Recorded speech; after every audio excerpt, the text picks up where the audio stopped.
Hi, this is Komal Chaudhary. I welcome to all at the YouTube channel GS365। आज का session हमारा current affairs का रहने वाला है, जहां हम डिस्कस करेंगे as usual current affairs with MCQs. Right, so बिना देरी करते हुए स्टार्ट करेंगे आज का अपना सेशन। एंड ये रहा आपकी स्क्रीन पर फर्स्ट क्वेश्चन। ठीक है साहब, तो फर्स्ट क्वेश्चन क्या कह रहा है हमारा, निम्नलिखित में से कौन सा कथन अंगीकार 2025 अभियान का सबसे अच्छा वर्णन करता है। फर्स्ट ऑप्शन हमारा है भारतमाला परियोजना के तहत नए राजमार्गों के लिए एक राष्ट्रव्यापी निर्माण अभियान। ऑप्शन बी हमारा विद्युत मंत्रालय के तहत एक ग्रामीण विद्युतीकरण अभियान। ऑप्शन सी पर्यावरण मंत्रालय द्वारा शुरू किया गया एक पर्यावरण जागरूक कार्यक्रम। एंड ऑप्शन डी है PMAYUT 2.0 के तहत शहरी आवास योजना के बारे में जागरूकता पैदा करने के लिए अंतिम मील आउटरीच पहल। ठीक है, देखेंगे कि कौन सा कथन सत्य है रिगार्डिंग किसके अंगीकार 2025 अभियान के तहत कौन सा कथन या कौन सा स्टेटमेंट हमारा ठीक है। तो जब हम बात कर रहे हैं मिशन, हम बात कर रहे हैं अंगीकार अभियान 2025 की, तो हम बता दें कि यह रिलेटेड है प्रधानमंत्री आवास योजना शहरी 2.0 के तहत, जिसके जो किस मंत्रालय के तहत आएगा बेटा। तो करेक्ट ऑप्शन पहले बता देता हूं, ऑप्शन करेक्ट हमारा है डी। यह किस मंत्रालय के तहत हुआ है, तो आवास एवं योजना मंत्रालय, आवास एवं योजना मंत्रालय के तहत इसे स्टार्ट किया गया था। इसका उद्देश्य है कि जो अंतिम छोर पर या हाशिए पर जो व्यक्ति है उसे भी अफोर्डेबल घर या आवास का लाभ प्राप्त कर सके, यानी कि ऐसा व्यक्ति जो इस योजना के लिए एलिजिबल है वह इस योजना को प्राप्त कर सके। इस योजना के लिए क्या चलाया गया, अभियान चलाया गया, यानी कि जो योजना के बीच और उस लाभार्थी के बीच जो खाई है उस खाई को पाटने के लिए एक अभियान चलाया गया, जिसे बोला जा रहा है अंगीकार अभियान 2025। यानी कि सिंपल समझ सकते हैं कि अंगीकार अभियान 2025 कैसे जुड़ा हुआ है, PM 2.0। ठीक है, अब बेटा ये शहरी वाला है ना, ये याद रखना, ये शहरी वाला है, यानी कि U for urban, U for urban, U for urban है, तो आप याद रखेंगे U फॉर अर्बन है। ठीक है साहब, क्लियर पॉइंट है। तो हमारा करेक्ट ऑप्शन रह गया यहाँ पे क्या, ऑप्शन नंबर डी हमारा यहाँ पे करेक्ट ऑप्शन है। ठीक है साहब, अब बढ़ते हैं नेक्स्ट क्वेश्चन की तरफ। नेक्स्ट क्वेश्चन हमारा ये रहा, बहुत ही छोटा क्वेश्चन है। निम्नलिखित में से कौन सी नदी कुल्लू और कांगड़ा घाटियों का निर्माण करती है, संस्कृत में विपाशा के नाम से जानते हैं। अगर आपने थोड़ा भी इतिहास पढ़ा है, थोड़ा भी हिस्ट्री पढ़ा है, तो मैं आपको बता दूं कि सबसे इंपॉर्टेंट कि जो विपाशा रिवर है उसे हम व्यास के नाम से जानते हैं। ठीक है, तो सिंपल, कुछ पढ़ने की जरूरत भी नहीं है। अगर आपने थोड़ा बहुत आपके पास बेसिक अंडरस्टैंडिंग भी है ना, तो भी आप ये क्वेश्चन आप कर सकते हैं इजीली। राइट, सो यानी कि आपको अगर विपाशा का पता था, ये घाटियों का नहीं भी पता है, मतलब एक स्टेटमेंट यानी फैक्चुअल इन्फॉर्मेशन आपको नहीं भी पता है, सिर्फ आपको बेसिक पता है, तो भी आप ये क्वेश्चन इजीली लगा सकते हैं। ठीक है, इन चिनाब और सतलज, सतलज कहते हैं, चिनाब को आप बताएं कमेंट बॉक्स में क्या कहते हैं।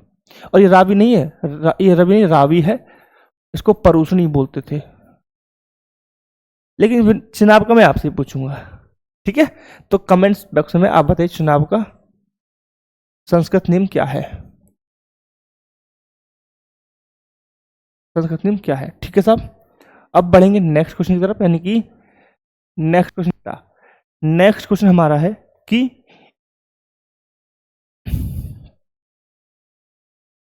ई रामास्वामी, जिन्हें पेरियार के नाम से भी जाना जाता है, निम्नलिखित में से अपने जुड़ाव के लिए जाने जाते हैं। असहयोग आंदोलन, खिलाफत आंदोलन, सर्वोदय आंदोलन, आत्मसम्मान आंदोलन। तो बेटा ये आंदोलन हम ये सारे आंदोलन हम डिस्कस कर चुके हैं लास्ट सेशन में, जहां मैंने आपको बताया था कि ई रामास्वामी जुड़े हुए हैं आत्मसम्मान आंदोलन से, और यह किससे रिलेटेड था, ये समाज में फैली जातिगत व्यवस्था के अगेंस्ट था, उसके विरुद्ध था। ठीक है, इसमें और कौन कौन व्यक्ति थे, ज्योतिबा फूले से वो प्रभावित थे, है ना, अंबेडकर जी थे। एक क्वेश्चन भी हमने किया था इससे रिलेटेड, जहां हमने बताया था कि राजा राम मोहन राय से ये क्या थे, रिलेटेड नहीं थे, राजा राम मोहन राय इस आंदोलन का हिस्सा नहीं थे, ये हम डिस्कस कर चुके हैं, राइट। असहयोग आंदोलन किससे जुड़ा हुआ है? गांधी जी से जुड़ा हुआ है, आप लोगों को पता है, ठीक है। इस तरीके से सर्वोदय आंदोलन कोई आंदोलन था नहीं। खिलाफत आंदोलन की हम बात करते हो, खिलाफत आंदोलन बेटा खलीफेट के अगेंस्ट था, सॉरी उसके सपोर्ट में था, जो एक मुस्लिम समुदाय का प्रमुख के रूप में खिलाफत एक पद हुआ करता था, खलीफा, ठीक है, खलीफा एक पद हुआ करता था, उस पद को सपोर्ट के लिए यह आंदोलन चलाया गया था, ठीक है। आत्मसम्मान को आपको पता ही चल गया। अब बढ़ेंगे हम नेक्स्ट क्वेश्चन की तरफ, बहुत ही प्यारा सा क्वेश्चन ये रहा। चलिए आइए सर, एम पॉक्स के संदर्भ में निम्नलिखितों पर विचार कीजिए, कौन सा कथन सही है एम पॉक्स के बारे में।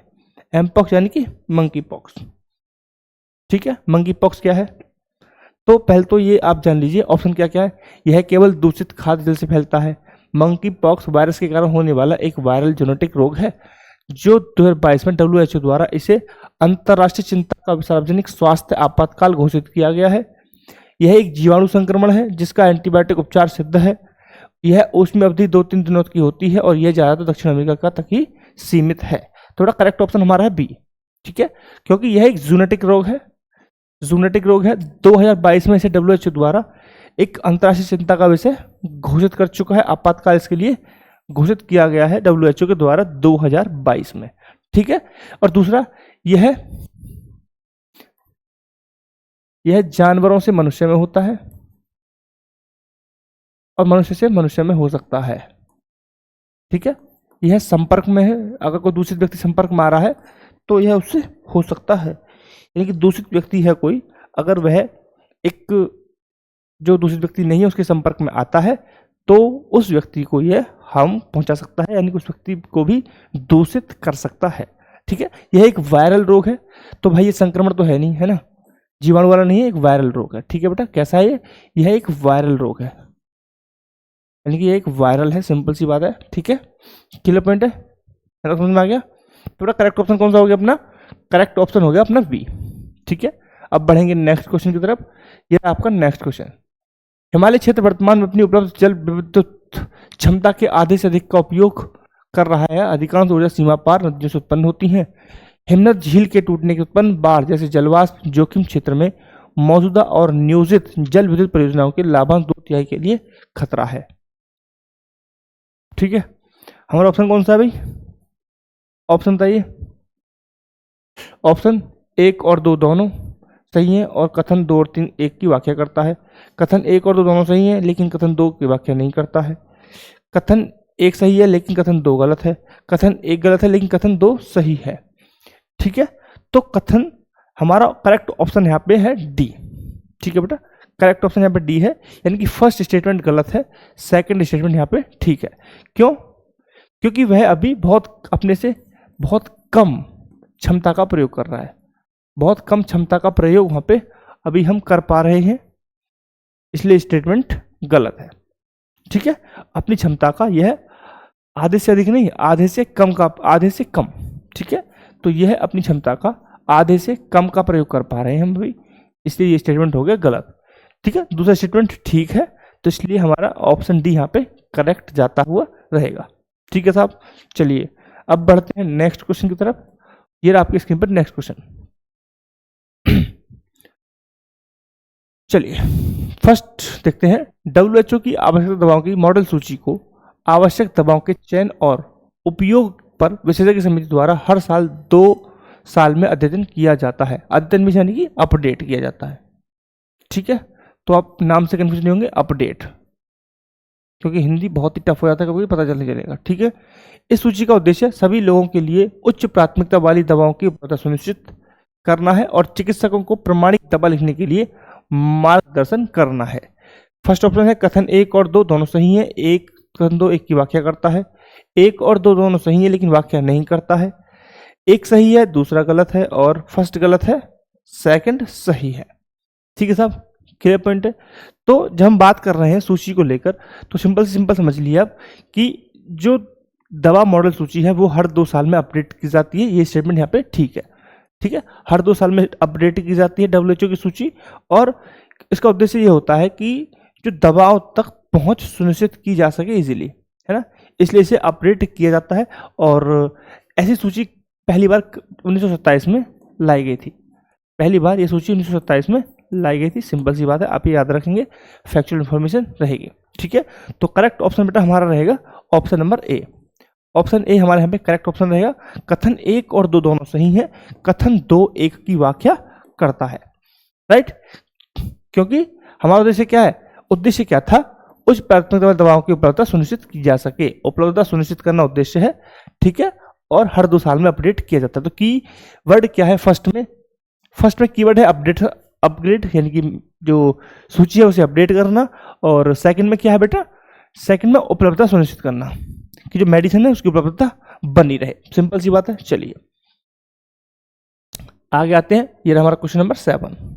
ठीक है साहब, सिंधु गंगा के मैदान में बढ़ती मानवीय गतिविधियों के कारण सर्दियों में कोहरा और वायु प्रदूषण बढ़ रहा है। ठीक है साहब, क्लियर पॉइंट है। कोहरा PM 2.5 नमी के संघनित होने से बनता है। वाहनों, उद्योग और फसल जलने से उत्पन्न होने वाले सूक्ष्म कण कोहरा संघनन केंद्र के रूप में कार्य करते हैं। ऑप्शन ए है कथन 1 और 2 दोनों सही हैं। कथन 2 1 की व्याख्या करता है। कथन 1 और 2 दोनों सही है लेकिन व्याख्या नहीं करता है। कथन 3 स्टेटमेंट ऑप्शन 3 कह रहा है कथन 1 सही है लेकिन कथन 2 गलत है। ऑप्शन डी कथन 1 गलत है, कथन 2 सही है। थोड़ा फर्स्ट स्टेटमेंट हमारा करेक्ट है। यहाँ पर हम समझते हैं कि जब वर्षा की बात होती है, जब हम बात कर रहे हैं कोहरा की, तो जो कोहरा है उसका जो बनता है उसमें न्यूक्लियस होता है, यानी कि न्यूक्लियस यानी कि हम बायोलॉजी वाला बात नहीं कर रहे हैं, केंद्रक की बात कर रहे हैं। उसमें केंद्रक होता है जो ह्यूमिडिटी होती है, ह्यूमिडिटी यानी कि आर्द्रता होती है, उसे अपने पास इकट्ठा करता है। ठीक है, और क्या बनता है, कोहरे का निर्माण करता है। तो जो PM 2.5 है वो केंद्रक के रूप में कार्य करता है। तो यहाँ पे स्टेटमेंट भी ठीक है। और मानव गतिविधियों के कारण सर्दियों में कोहरा और वायु प्रदूषण बढ़ रहा है, ये स्टेटमेंट सही है, ऑब्वियसली आप देख सकते हैं। ठीक है, नेक्स्ट क्वेश्चन हमारा है स्विफ्ट मैसेजिंग फ्रेमवर्क। इसके अपनाने के संदर्भ में निम्नलिखित कथनों पर विचार कीजिए। स्विफ्ट का मुख्यालय स्विट्जरलैंड में स्थित है। स्विफ्ट 200 से अधिक देशों में वैश्विक वित्तीय लेनदेन के लिए सुरक्षित वित्तीय संचार सुविधा प्रदान करता है। ISO 20022 मानक वित्तीय संचार के लिए एक बंद स्वामित्व प्रोटोकॉल है। स्विफ्ट की स्थापना 1973 में कई देशों के बैंकों के लिए एक समूह द्वारा की गई थी। ऑप्शन 1 केवल 1, ऑप्शन 2 1 2 3 4, ऑप्शन 3 ये सब आपके सामने ऑप्शन है। ठीक है, थोड़ा एनालाइज करते हैं अपने क्वेश्चंस को। तो बेटा स्विफ्ट क्या है, स्विफ्ट एक क्या फ्रेमवर्क है, एक फ्रेमवर्क है जो अंतरराष्ट्रीय स्तर पर एक क्या बढ़ता है, जो हमारी बैंक हो गए या फिर फाइनेंशियल इंस्टीट्यूशन हो गए, उन सबको एक प्लेटफॉर्म प्रोवाइड कराता है पेमेंट्स करने के लिए। ठीक है, इंटरनेशनल लेवल पर पेमेंट्स करने के लिए एक प्लेटफॉर्म के रूप में हम यूज करते हैं स्विफ्ट। ठीक है, स्विफ्ट यानी कि society for world wide financial telecommunication, यह एक अंतर्राष्ट्रीय सहकारी संस्था, सहकारी यानी कि सहयोग करने वाली संस्था है, हम ये समझते हैं। इसकी स्थापना की बात करें तो 1973 में यहाँ पे इसकी स्थापना हुई थी, जो स्टेटमेंट 4 यहाँ पे करेक्ट है। ठीक है, क्लियर। अगर मैं बात करूं इसकी किसकी हेडक्वार्टर कहाँ पे है, हेडक्वार्टर इसका है बेल्जियम में। यहाँ पे लिखा हुआ है क्या, स्विट्जरलैंड, है ना, क्लियर पॉइंट है। और एक और प्यारा सा स्टेटमेंट कि जब इसकी स्थापना हुई थी तो 200 से अधिक देश इससे जुड़े थे, है ना, अभी जुड़े हुए हैं 200 से अधिक देश, यानी कि अभी के लिए इसमें 200 से अधिक देश यहाँ पे जुड़े हुए हैं। एंड जब इसकी स्थापना हुई थी तो 15 देश जुड़े हुए, 15 देशों के द्वारा इसको स्थापित किया गया था, 15 देशों के द्वारा इसको स्थापित किया गया था। और उस समय पर जो बैंक पार्टिसिपेंट्स थे वो थे 239 बैंक पार्टिसिपेंट थे। एंड जब हम बात कर रहे हैं अभी की डेट में तो 200 से अधिक देशों को यह जोड़ता है, यह एक नेटवर्क प्रोवाइड कराता है अंतर्राष्ट्रीय स्तर पर पेमेंट करने के लिए। ठीक है, सिंपल क्लियर पॉइंट है। तो करेक्ट ऑप्शन कौन सा हो गया बेटा, करेक्ट ऑप्शन हमारा हो गया option B and option C, sorry statement second और फोर्थ, यानी कि ऑप्शन डी हमारा करेक्ट आंसर यहाँ पे हो गया, क्योंकि 1973 में हुई थी और यह स्विफ्ट 200 से अधिक बैंकों के द्वारा। ठीक है,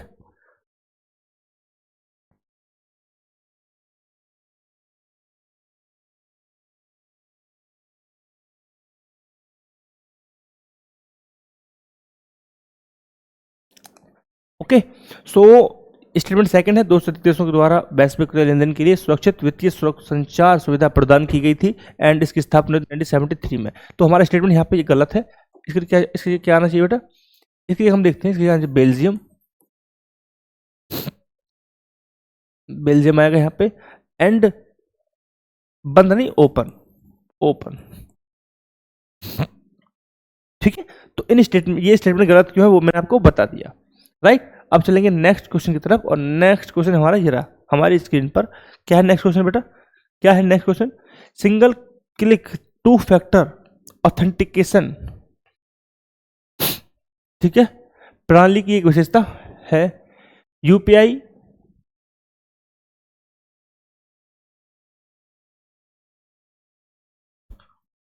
एक मिनट भाई,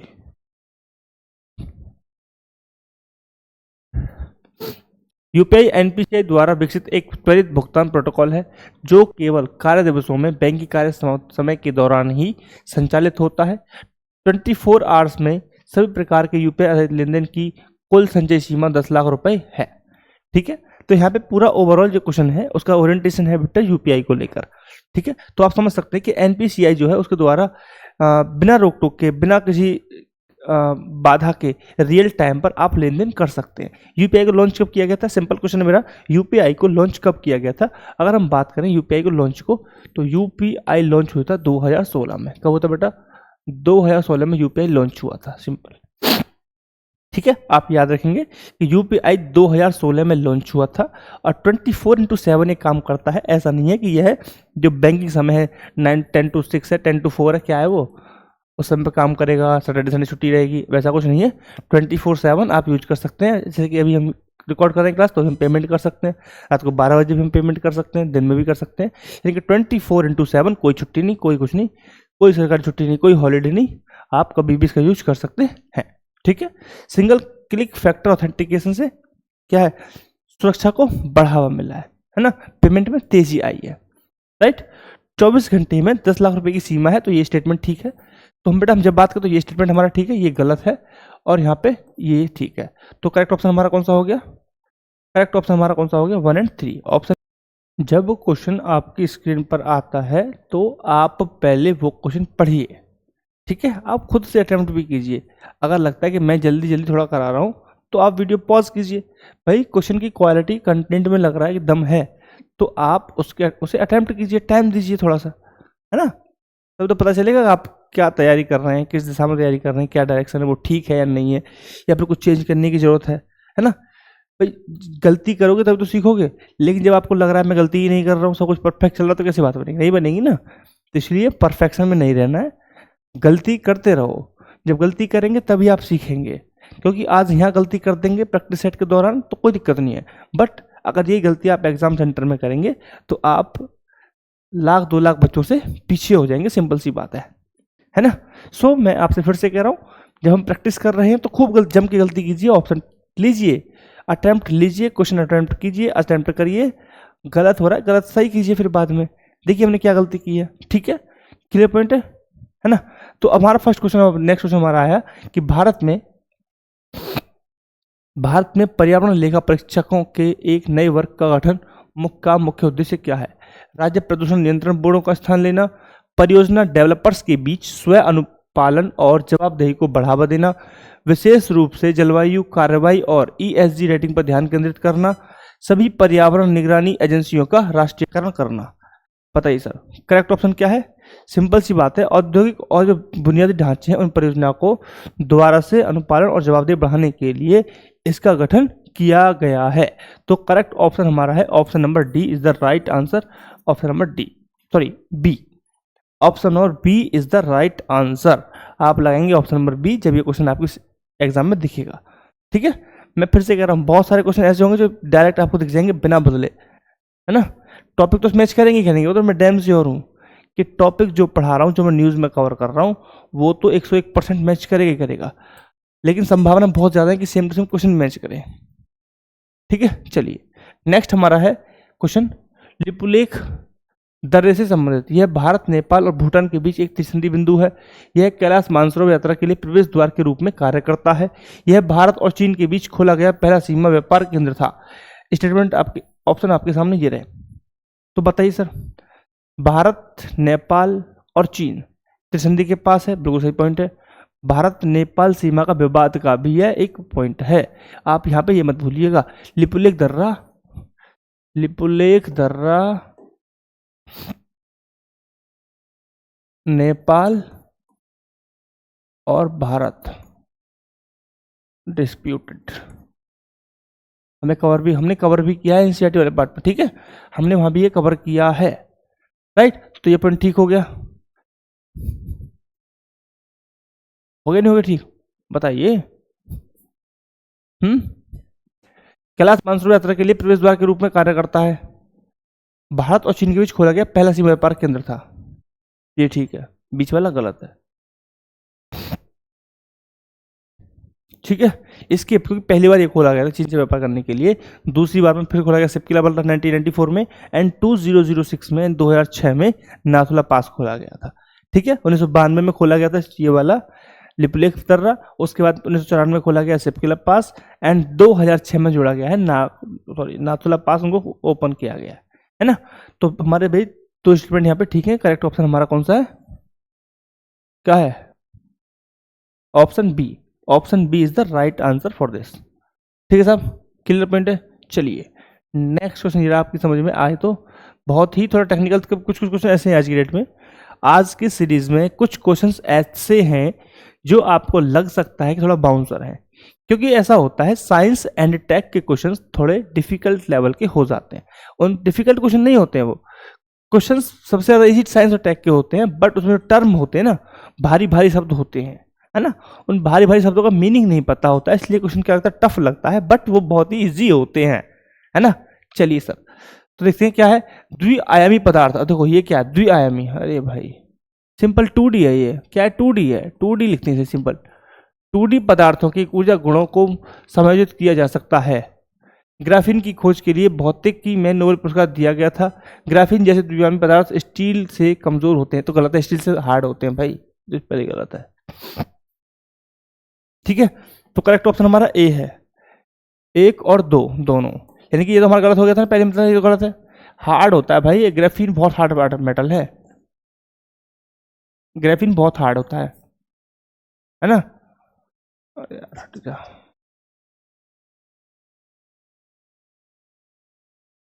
ग्राफीन बहुत हार्ड होता है ना, तो ये वीक नहीं होता है। तो ऑप्शन करेक्ट ऑप्शन हमारा हो गया ऑप्शन 1 और 2 दोनों, ठीक है साहब, क्लियर पॉइंट। चलें आगे, नेक्स्ट क्वेश्चन है ढेबर आयोग। नेक्स्ट क्वेश्चन हमारा है ढेबर आयोग से। ढेबर आयोग कब हुआ था बेटा गठन, ढेबर आयोग का गठन हुआ था, पहले आपको पता होना चाहिए 1962-61, कितना हुआ था, 1962-1961 में इसका गठन हुआ था, गठन, ठीक है। ऑप्शन पढ़ लेते हैं क्यों हुआ था। विशेष रूप से कमजोर जनजातीय समूहों की पहचान के लिए, राष्ट्रीय संस्थागत रैंकिंग फ्रेमवर्क की स्थापना के लिए, भारत में 2D पदार्थ अनुसंधान को बढ़ावा देना, भारत नेपाल सीमा विवाद का समाधान करने के लिए इसे गठित किया गया था। तो आप याद रखेंगे ढेबर आयोग को अनुसूचित जातियों के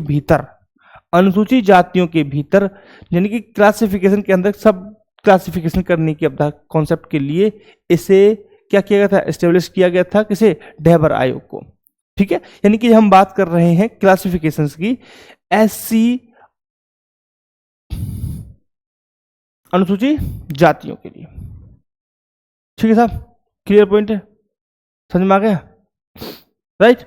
तो ढेबर आयोग का क्या कॉन्सेप्ट था बेटा, विशेष रूप से कमजोर जनजातीय समूहों के लिए इसे पहचान कर देने के लिए इसे स्थापित किया गया था। ऑप्शन ए यहाँ पे करेक्ट है हमारा, ऑप्शन ए करेक्ट है, यानी कि ये ST में क्लासिफिकेशन के लिए था, SC में क्लासिफिकेशन के लिए यह नहीं था ढेबर आयोग, ठीक है। ढेबर आयोग का आधार था हमारा पंचवर्षीय योजना, जिसमें हमने देखा कि आदिम जनजाति समूह को श्रेणीबद्ध किया गया था। बाद में इन्हीं जो कॉन्सेप्ट लाया था ढैबर आयोग, इसी कॉन्सेप्ट के आधार पर जिन जनजातियों का क्लासिफिकेशन किया गया था उन्हें ही बोला गया था पीवीटीजी। ठीक है साहब, उन्हें क्या बोला गया था? पीवीटीजी बोला गया था। थोड़ा करेक्ट ऑप्शन हमारा है बी। अब बढ़ेंगे नेक्स्ट क्वेश्चन की तरफ। आई होप कि आपको मजा आ रहा हो। थोड़ा स्पीड तेज है, लगता है स्लो कर लेंगे, बट आप समझिए। ठीक है साहब, है ना? तो आते हैं पीवीटीजी की तरफ। तो एक क्वेश्चन और आ गया पीवीटीजी के लिए। पीवीटीजी अनुसूचित जातियों की एक उपश्रेणी है, अनुसूचित जातियों के लिए, है ना? एससी लिखा हुआ है। मैंने क्या बताया, किसके लिए था? एसटी के लिए था बेटा। एसटी का क्लासिफिकेशन हुआ था, उसे बोला गया था बाद में पीवीटीजी, राइट? तो ये तो गलत हो गया, हटाओ इसे। तो सभी पीवीटीजी जनसंख्या आधिकारिक तौर पर स्थिर या घट रही है, इसके बारे में कोई स्पेशल अभी डाटा है नहीं, इसे हटा दो। आगामी जनगणना पहली जनगणना होगी जिसमें पीवीटीजी को एक अलग श्रेणी के रूप में गिना जाएगा। बिल्कुल सही बात है, ये बिल्कुल सही बात है। ऑप्शन एक यहाँ पे होगा, क्योंकि ये अब की जो जनगणना होने वाली है, जो सेंसस होने वाला है, इस सेंसस में पहली बार पीवीटीजी को अलग से क्या किया जा रहा है? मॉनिटर किया जाएगा, अलग से नोट किया जाएगा, है ना? और ऐसा पहली बार हो रहा है जब पीवीटीजी ग्रुप को अलग से हम नोट करने वाले हैं। ठीक है साहब, क्लियर पॉइंट है? चले आगे, चलिए साहब। अब पढ़ेंगे थोड़ा सा आर्ट एंड कल्चर से रिलेटेड। एक क्वेश्चन आया है, हिंदुस्तानी शास्त्रीय संगीत के घरानों के संदर्भ में निम्नलिखित कथनों पर विचार कीजिए। पंडित भीमसेन जोशी जैसे उस्तादों द्वारा प्रतिपादित किराना घराना, कौन सा बेटा? कौन सा घराने की बात हो रही है? किराने घराने की बात हो रही है। किराना घराने की बात यहाँ पे कौन से किराना घराने की बात हो रही है? मुख्य स्वर प्रधान है, स्वर प्रधान है। आगरा घराना किसके लिए बेटा? किसके लिए? लयबद्ध, लय के लिए, लयकारी है ना? जयपुर अतरौली घराने की विशेषता दुर्लभ और जटिल रागों को अपने अनूठे संग्रह और सरल रेखे तानों के प्रयोग से है। तो आपने इस तरीके से याद रख सकते हैं कि जब हम बात कर रहे हैं किराना घराना, तो वह स्वर के लिए है। उनका जो कॉन्सेप्ट मेन जो यूएसबी था वो था स्वर, है ना? एंड जब हम बात करें आगरा घराना, तो उनका यूएसबी है बेटा लय। जयपुर का क्या है? अलग अलग जटिल रागों को मिश्रित करके एक नए क्या है? तेज मधुर में प्रोना, उनकी ये विशेषता थी। ठीक है, तो हमारे लिए ये ऑप्शन सी करेक्ट होगा। यहाँ पे तीनों ही ऑप्शन क्या है? राइट है। तीनों ही स्टेटमेंट क्या है? सही है। ठीक है, तीनों स्टेटमेंट सही है, इसलिए ऑप्शन सी यहाँ पे करेक्ट है। ठीक है, चलिए देखते हैं आगे नेक्स्ट क्वेश्चन क्या है। नेक्स्ट क्वेश्चन हमारा है, जैन साहित्य के संदर्भ में निम्नलिखित कथनों पर विचार कीजिए। सतखंडगम काश्यपहुड़ा को श्वेतांबर संप्रदाय द्वारा आधारभूत प्रमाणिक ग्रंथ माना जाता है, जिन्हें महावीर की शिक्षाओं का प्रत्यक्ष संकलन माना जाता है। ठीक है, यानी इनका यह कहना है कि यह महावीर की प्रत्यक्ष क्या है? संकलन है, उनके द्वारा प्रत्यक्ष रूप से किया गया है इनको संकलित। 12 अंग जैसे आचारांग सूत्र, भगवती सूत्र संस्कृत में लिखे गए हैं, और दिगंबर और श्वेतांबर दोनों परंपराओं के लिए प्राथमिक ग्रंथ है। कल्पसूत्र एक गैर आगम ग्रंथ है जिसमें मुख्य तेंजीतकर, विशेषकर पार्श्वनाथ और महावीर की जीवनियां हैं। तो हमें देखना है कि स्टेटमेंट ठीक है। ऑप्शन यहाँ पे आपके ये हैं, कितने स्टेटमेंट यहाँ पे ठीक है। क्वेश्चन इस तरीके का है कि कितने स्टेटमेंट यहाँ पे ठीक है। तो बेटा एक ही स्टेटमेंट यहाँ पे ठीक है, और वो है option number B. Sorry, statement B यहाँ पे ठीक है, दोनों ही स्टेटमेंट गलत है। ये गलत है और ये भी गलत है, राइट? चलें आगे बढ़ते हैं, देखते हैं नेक्स्ट क्वेश्चन क्या कर रहा है। नेक्स्ट क्वेश्चन हमारा ये रहा।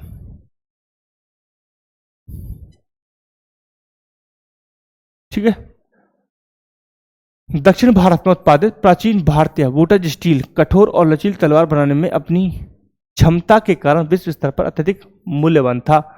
वुडज स्टील के अद्वितीय गुण एक विशिष्ट क्रूसिबल प्रक्रिया के माध्यम से प्राप्त किए गए थे, जिसमें लोहे को एक सीलबंद मिट्टी के बर्तन में कार्बन युक्त पदार्थों के साथ पिघलाकर उसका कार्बनाइजेशन किया जाता था। ठीक है, ऑप्शन आपके हैं, स्टेटमेंट लिखे हुए सारे। कथन 1 और 2 दोनों सही हैं। कथन 2 1 की व्याख्या करता है। कथन दोनों सही हैं बट व्याख्या नहीं करता है। पहला कथन सही है, दूसरा गलत है। पहला गलत है, दूसरा सही है। बेटा करेक्ट ऑप्शन यहाँ पे ये है, ऑप्शन नंबर ए, राइट? ये जस्टिफाई करता है और दोनों स्टेटमेंट ठीक है। ठीक है, क्लियर? तो ये लगभग 300 साल ईसा पूर्व पुरानी बात है जिनकी हम बात कर रहे हैं। ठीक है,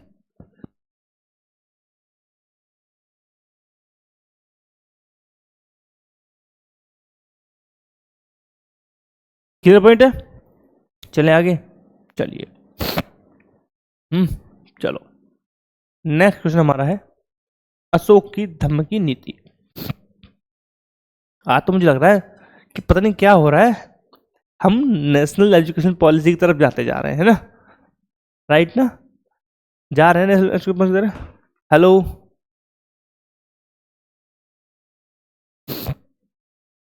जा रहे हैं नेशनल एजुकेशन पॉलिसी की तरफ। आर्ट के संग साइंस पढ़ रहे हैं, साइंस में कुछ पढ़ रहे हैं, करंट अफेयर्स में हिस्ट्री आ रहा है ना? ऐसे हो रहा है आपके साथ? लग रहा है ना कभी कभी कि हम एजुकेशन पॉलिसी की तरफ फुल सपोर्ट कर रहे हैं, हम एजुकेशन पॉलिसी को हम पूरा सपोर्ट दे रहे हैं, है ना? हम आर्ट भी पढ़ रहे हैं, आर्ट एंड कल्चर भी पढ़ रहे हैं, हम हिस्ट्री भी पढ़ लेते हैं, हम करंट अफेयर्स तो पढ़ ही रहे हैं, राइट? तो बढ़ते अपने नेक्स्ट क्वेश्चन की तरफ। क्वेश्चन ये है कि अशोक की धम्म नीति नैतिक आचरण की एक व्यापक संहिता थी जिसका प्रचार उन्होंने अपने साम्राज्य में और उसके बाहर भी किया। कलिंग युद्ध में हुई अपार जनहानि और कष्टों ने अशोक में एक गहन व्यक्तित्व परिवर्तन का कारण बना। अशोक के बुद्ध धर्म अपनाने से उन्हें अपनी नई समाजवादी नीति को स्पष्ट करने के लिए एक दार्शनिक ढांचा प्राप्त हुआ। ठीक है, ऑप्शन आपके ये है, तो देखिए कौन सा ऑप्शन यहाँ पे करेक्ट है। ठीक है, बताइए सर कौन सा ऑप्शन करेक्ट है? ऑप्शन ए है कथन 2 और 3 दोनों सही हैं, दोनों ही कथन एक ही सही व्याख्या करते हैं। कथन 2 और 3 दोनों सही हैं, लेकिन उनमें से एक ही कथन एक की व्याख्या करेगा। कथन 2 और 3 में से केवल एक ही सही है और वह एक की व्याख्या करता है। ना तो कथन 2 सही है, ना कथन 3 सही है। लेकिन मैं बता दूं कथन 1 भी सही है, 2 भी सही है, और ये इसकी व्याख्या भी सटीक रूप से करते हैं। ठीक है, तो ऑप्शन ए यहाँ पे करेक्ट आंसर है। ठीक है, तो ऑप्शन ए यहाँ पे क्या है? करेक्ट आंसर है। जहां पर हम सभी को पता है कि कलिंग के युद्ध में जो क्या हुआ था, हानि हुई थी, जो वध हुए थे, जो हत्याएं हुई थी, वो एक बहुत बड़ा नंबर था जिससे अशोक को प्रभावित किया था। और उसी के परिणाम स्वरूप अशोक ने क्या किया? अहिंसा की नीति अपनाई और बौद्ध धर्म को स्वीकार किया, है ना? तो वो सब क्या है, और सब इसको डिफाइन करता है कि धम्म की नीति क्यों अपनाई गई, है ना? तो क्या था? जनहानि, अपार जनहानि, कष्ट से अशोक क्या प्रभावित हो गया था, ये तो चीज़ है ना? तो वो डिफाइन कर रहा है एग्जैक्टली, राइट? अब बढ़ते हैं नेक्स्ट क्वेश्चन की तरफ। अब बढ़ेंगे, नेक्स्ट क्वेश्चन हमारा है निम्नलिखित में से स्थापत्य विशेषता पर विचार कीजिए विचार। मंदिर की पंचायतन शैली, मंदिर परिसर में एक जलाशय या पानी की टंकी की उपस्थिति, पहाड़ जैसा घुमावदार शिखर, विस्तृत प्रवेश द्वार, गोपुरम। उपरोक्त में से कौन से कथन सही है? उपरोक्त में से कितनी विशेषता नागर शैली में पाई जाती है? क्योंकि पंचायतन शैली का एग्जाम्पल दे रखा है और यहाँ पे नागर शैली में कौन कौन सी विशेषता हमें देखने को मिलती हैं। ठीक है साहब, क्लियर पॉइंट है? तो आप समझिए यहाँ पे, तो पहले तो नागर शैली में पानी की टंकी की अनुपस्थिति होती है, सिंपल सी बात है, पानी की टंकी की उपस्थिति नहीं होती है। दूसरा, वक्रीय शिखर होता है, तो ये स्टेटमेंट गलत हो गया। तो हमारे पास दो स्टेटमेंट यहाँ पे करेक्ट हैं और ऑप्शन बी हमें यहाँ पे ठीक मिल रहा है। ठीक है साहब, ऑप्शन बी यहाँ पे करेक्ट है, राइट? आगे बढ़ते हैं next. So thank you very much for watching this video. I hope you are doing well and I will appreciate your time and patience, and thank you very much. Keep doing good going and thank you.